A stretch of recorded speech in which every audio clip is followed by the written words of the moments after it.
பன் omelette செய்யலாமா? 3 பன்னு 6 முட்டையை வச்சு பன் ஆம்லேட் செய்யலாம். பன்னை சின்ன சின்னதாக கட் பண்ணிட்டு வந்துடலாம். முட்டையை உடச்சி ஊற்றிக்கலாம். ப்ரெட்டை சின்ன சின்ன பீஸாக கட் பண்ணியாச்சு. வெங்காயம் கட் பண்ணி வச்சுருக்கேன். முட்டையை உடச்சி ஊற்றியாச்சு. 1/2 ஸ்பூன் மிளகாத்தூள் போட்டுக்கிடுங்க.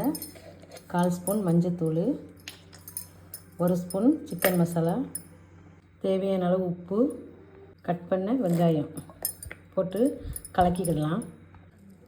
கட் பண்ண கருவேப்பிலை போட்டுக்கிடுங்க. இதையும் போட்டு நல்லா கலக்கியாச்சு. 1/2 ஸ்பூன் பெப்பர் தூள் போட்டுக்கிடுங்க. பெப்பர் தூள் எல்லாம் போட்டு நல்லா கலந்தாச்சு. இனி நம்ம கட் பண்ணி வச்ச பன் போட்டுக்கிடுங்க. பன்னு போட்டு கலந்துக்கிடலாம். தோசைக்கல்ல ஹீட் பண்ணிக்கிடுங்க. அப்படி கொஞ்சம் எண்ணெய் ஊற்றிக்கலாம். கலக்கி வச்ச பன் கலவையை எடுத்துக்கிடுங்க. அப்படி ஒரு கரண்டி ஊற்றிக்கிடலாம். எடுத்து அப்படியே நல்லா ரவுண்டாக பன் ஷேப்பில் தேய்ச்சிக்கிடுங்க. ஒரு பக்கம் வெந்துருச்சு. அப்படி மாற்றி போட்டுக்கிடுங்க. ஸ்லோவாக வச்சு வேக வைங்க. சூப்பராக 2 பக்கமும் மாற்றி போட்டு சூப்பராக வேக வச்சாச்சு. ஒரு பிளேட்டில் போட்டுக்கிடுங்க. சுவையான டேஸ்டான பன் ஆம்லேட் சூப்பராக ரெடி பண்ணியாச்சு. பாருங்கள், சூப்பராக இருக்கா? சாப்பிட்றதுக்கு அவ்வளோ அருமையாக இருக்கும்.